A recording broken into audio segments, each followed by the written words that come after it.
High, আমি Priyanka's cooking passion চ্যানেলে তোমাদের সবাইকে স্বাগত। আজ আমি তোমাদেরকে বানিয়ে দেখাবো চিড়ের নাড়ু বা চিড়ের মোয়া। এই একটা ট্রিক জানলে তোমার চিড়ের মোয়া হবে দোকানের থেকেও বেশি খাস্তা আর ভেতরে নরম। শেষটা মিস করো না। তাহলে চলো শুরু করা যাক। সবার প্রথমে এখানে আমি একটা বাটি নিয়েছি। এবার আমি এই বাটিটা মেপে চিড়েটাকে নিয়ে নেব।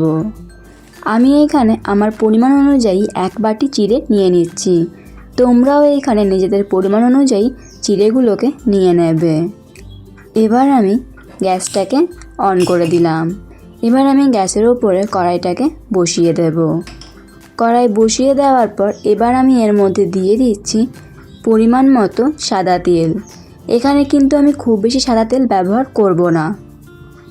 তোমরা এখানে নিজেদের চিড়ের পরিমাণ অনুযায়ী তেলটাকে ব্যবহার করবে। আমি এখানে বড় চামচে 2 চামচ মতো সাদা তেল দিয়ে দিলাম। তেলটা গরম হয়ে গেলে এবার আমি এইভাবে অল্প অল্প করে চিড়েগুলোকে তেলের মধ্যে দিতে থাকবো। একবারই কিন্তু সব চিড়েগুলোকে এখানে দিয়ে দেবে না, তাহলে কিন্তু চিড়ের যে ক্রাঞ্চি ভাবটা সেটা তৈরি হবে না। তাই এইভাবেই অল্প অল্প করে চিড়েগুলোকে দিয়ে দিতে হবে। এবার আমি গ্যাসের ফ্লেমটাকে একেবারে লো টু মিডিয়ামে রেখে চিড়েগুলোকে এইভাবে উল্টে পাল্টে ভালোভাবে ভেজে নিতে হবে।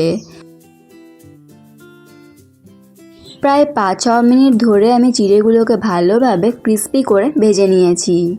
এভাবেই কিন্তু চিড়েগুলোকে ভেজে নিতে হবে। এবার আমি গ্যাসের ফ্লেমটাকে অফ করে দিয়ে চিড়েগুলোকে একটা প্লেটের মধ্যে নামিয়ে নিচ্ছি। একটা প্লেটের মধ্যে চিড়েগুলোকে নামিয়ে নেওয়ার পর চিড়েগুলোকে আমি ঠান্ডা করে নেব। এই দিকে আমি গ্যাসের মধ্যে আবারও কড়াই বসিয়ে দিয়েছি। এবার আমি কড়াইয়ের মধ্যে দিয়ে দিচ্ছি পরিমাণ মতো গুড় আর দিয়ে দিচ্ছি খুব সামান্য একটু জল। আমি এখানে যেরকম পরিমাণে চিড়ে নিয়েছি সেই পরিমাণ মতো গুড়টাকেও নিয়ে নিলাম। তোমাদের চিড়ের পরিমাণ অনুযায়ী গুড়টা কম বা বেশিও লাগতে পারে। এবার আমি গুড়টাকে ভালোভাবে গলিয়ে নিয়েছি। এবার আমি এর মধ্যে দিয়ে দেবো সামান্য একটু মৌরি। এতে চিড়ের লাড্ডু বা মোয়ার স্বাদটা আরও দ্বিগুণ হয়ে যাবে। অল্প একটু মৌরি আমি এর মধ্যে দিয়ে দিচ্ছি আর দিয়ে দিচ্ছি সামান্য একটু জোয়ান। এই গুড়ের শিরাটাকে কিন্তু খুব বেশি জাল করার দরকার নেই। আমি প্রথমেই তোমাদেরকে বলেছি আজ আমি ছোট্ট একটা ট্রিক বলে দেবো। সেই ট্রিকটা হচ্ছে এই গুড়ের জালটাকে কিন্তু একতার মতো তৈরি করে নিতে হবে।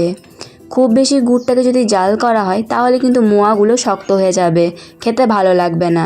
আর জালটা যদি ঠিকঠাক মতো না করা হয় তাহলে কিন্তু মোয়ার লাড্ডুটা তৈরি করা যাবে না, ভেঙে যাবে। তাই একতার যুক্ত শিরাটাকে তৈরি করে নিতে হবে। এবার আমি গ্যাসের ফ্লেমটাকে একেবারে লোতে করে দিয়ে চিড়েগুলোকে দিয়ে ভালোভাবে মিশিয়ে নেব। এইভাবেই আমি অল্প অল্প করে চিড়েগুলো দেব আর ভালোভাবে মিশিয়ে নেব, যাতে চিড়েগুলো ভালোভাবে গুড়ের সাথে মিশে যায়। তুমি যদি আমার চ্যানেলে নতুন হয়ে থাকো তাহলে অবশ্যই ভিডিওটি দেখতে দেখতে আমার চ্যানেলটিকে সাবস্ক্রাইব করো। পাশে থাকা বেল আইকনটি অন করে দাও আরও নতুন নতুন ভিডিও রেসিপির আপডেট পাওয়ার জন্য। এবার আমি গ্যাসের ফ্লেমটাকে অফ করে দেব। এবার আমি এখানে একটা প্লেট নিয়েছি। প্লেটের মধ্যে আমি মিশ্রণটাকে নামিয়ে নেব। মিশ্রণটাকে কিন্তু সম্পূর্ণ ঠান্ডা করা যাবে না, তাহলে কিন্তু লাড্ডুগুলো তৈরি করা যাবে না। হালকা একটু গরম থাকা অবস্থাতেই লাড্ডুগুলোকে তৈরি করে নিতে হবে। আমি এখানে লাড্ডুগুলোকে মিডিয়াম সাইজের তৈরি করে নিচ্ছি। তোমরা তোমাদের ইচ্ছা অনুযায়ী ছোট বা বড় শেপের লাড্ডুগুলোকে তৈরি করে নিতে পারো। আমি এভাবেই সবগুলো লাড্ডুকে তৈরি করে নেব, তারপর তোমাদেরকে পরিবেশন করে দেখাচ্ছি। সবগুলো লাড্ডুকে আমি তৈরি করে নিয়েছি। মাত্র ঘরে থাকা দুটো উপকরণ দিয়ে কত সুন্দর দোকানের মতো পারফেক্ট চিড়ের লাড্ডু বা মোয়া তৈরি করা যায় তোমরা দেখেই বুঝতে পারলে। অবশ্যই কমেন্ট করে জানাবে এই রেসিপিটি তোমাদের কেমন লাগলো। আর ভিডিওতে বলে দেওয়া ছোট্ট একটা ট্রিক মেনে চললে তোমরাও কিন্তু এরকমই পারফেক্ট চিড়ের মোয়া বাড়িতেই তৈরি করে নিতে পারবে। অবশ্যই চ্যানেলটিকে সাবস্ক্রাইব করে আমার পাশে থাকবে।